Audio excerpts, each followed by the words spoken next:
morning, everyone. Good morning, Father. Christ is in our midst. He is and always shall be.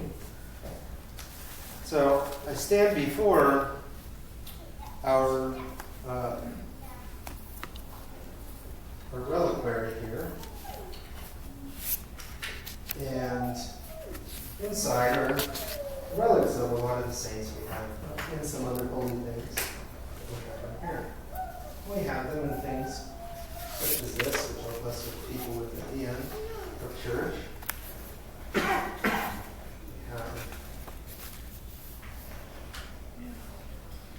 have the saint relics are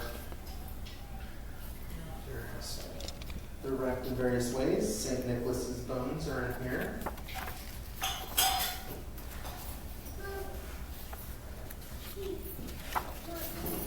This is St. John of Real, I believe, in here. St. Irenaeus in this one.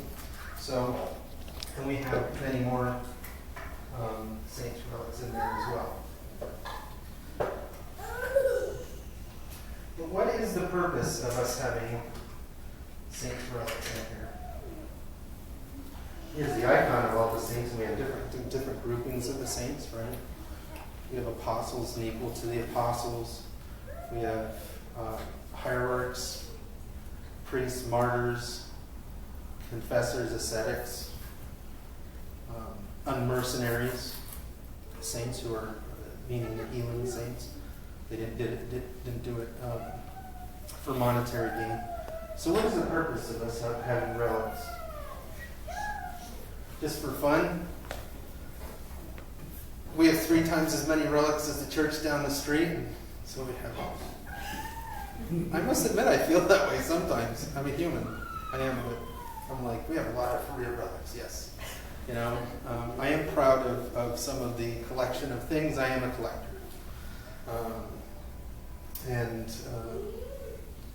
you know, I knew there was a reason why I liked Indiana Jones right from the time I was. Well, I was older. I was a little taller than that one. But so, what is the purpose of relics? So what are relics, right? A lot of them are bones or cloth that they wore during their life, right? Either parts of them themselves, or something that they wore or that touched them. So what's the purpose of collecting them?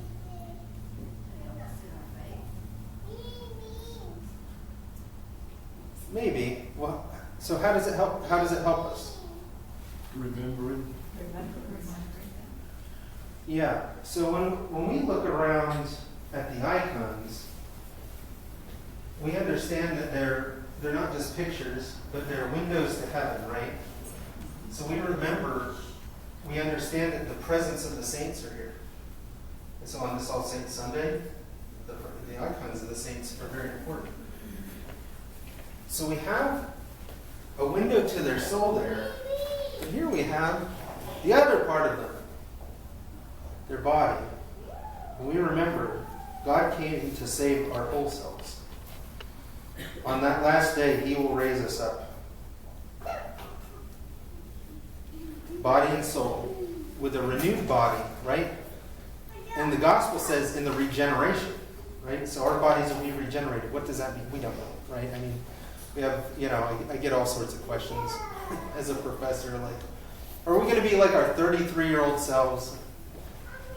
I hope not. I think I had asthma, I think, you know, I don't know.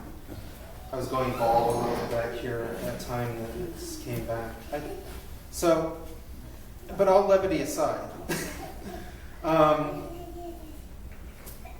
God will regenerate us beyond this fallen world, right? So everything that you have a hang-up about yourself may not be gone, but you won't have the hang-up anymore, right? Because that's what God is moving us to, perfection. To see beauty that we might not right now, or to ultimately regenerate us to beauty that this fallen world does not yet provide. So So we've been doing the Ten Commandments, and we've needed to go even deeper than I thought. So we actually are going to Transfiguration, where Christ, of course, is on the mount with Moses, and we remember once again the Ten Commandments. So we're going to go all the way to there. By the way, Arlene, I'm still looking for the cards that have the right order of the commandments. If not, we'll get them produced. Arlene wanted to provide all of you with a Ten Commandment card with an icon on one side and the Ten Commandments on the flip side. And so we'll shoot for Transfiguration on that. And we're only midway through the commandments right now. And the commandment we're on, does anyone know the next commandment after thou shalt not murder? Adultery. Yeah. Adultery. It steals after that one. Thou shalt not. And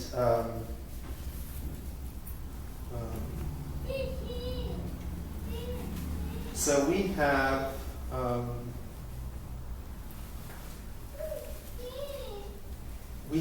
we have, though, in the Bible the principle that idolatry, so we talked about the second commandment, but that idolatry is spiritual adultery. And I got to tell you, I see so much idolatry. I have been thinking, as I've been doing these 10 commandments, that I should have just stuck on the first and second commandments for the whole year. Really. It is that bad. We really, really are in bad shape with idolatry in this culture. And so much so we don't realize it, right? I think we don't really realize how much we worship stuff that we shouldn't. You know, I read an article about how, how we have this Marvel universe that's like exploded, right? And we have literally heathen gods in the Marvel universe, right? I mean, we have Loki now. The trickster Norse god, right? Being some sort of, semi-hero to our culture. Because, as we know from the Bible, the whole Bible from beginning to end is either we will worship the one true God, Yahweh, He who is, the being, the great I am, or we will worship false gods. And so, we've produced more. And sports has been an idol for years, right? Another thing that we know from last week's Kondakian, it was contrasted with the Tower of Babel, right? Where God divided the languages and the nations, but now He calls all the unity in Pentecost last week.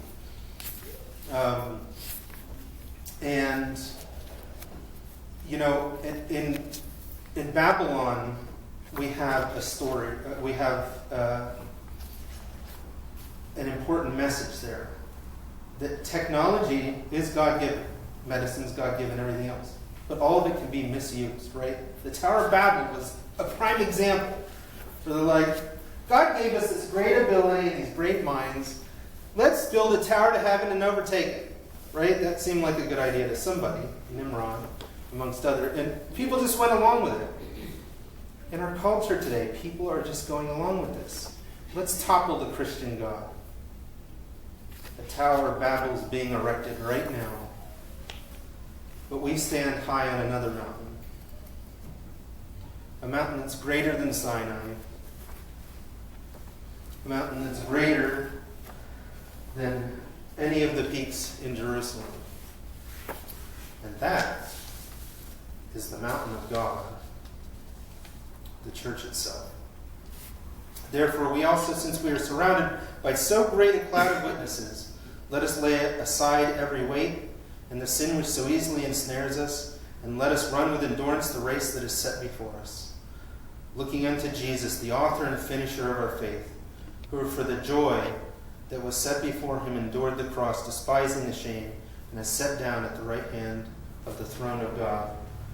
And we have our friend, and we have God's friends. Let them also be our friends, the saints, to show us the example.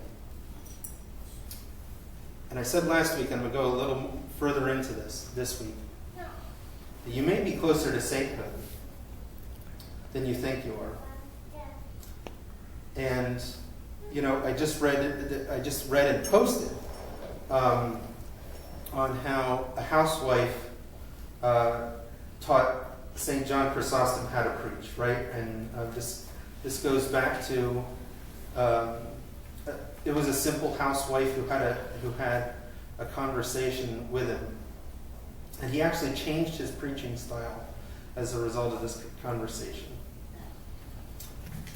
But you know, Christ goes down a list of things that are important. Feed the hungry, right? Give drink to the thirsty, clothe the naked. And you're like, you know, immediately your mind's like, last week at the Walmart parking lot, I should have just bought a whole bunch of extra carts and carted them out in the middle and put them out, and then I'd be a saint. No. No, for those of you who are parents, every time you put food in the mouth of your child, you are fulfilling that commandment. You are being a saint. Every time you fill up their sippy cup, every time you put clothes on them, you're clothing the naked. You're closer than you might think. Every time you cook for your spouse, every time you buy clothes for them as a gift, maybe every time you buy beer for them on Father's Day. I don't know. But probably maybe not that. But anyway, you are acting as the saint who you are called to be. And Scripture says we who are becoming saints. So we are already in the process of being saints. Let's remember, we don't have to go to great lengths. We don't have to be strung up like St. Andrew like this on a cross to be a saint. We have to just exude God's goodness and do our duty. That, my friends, is what we are called to be the saints that you already are in the process of being. Go with God. In the name of the Father, and of the Son, and of the Holy Spirit.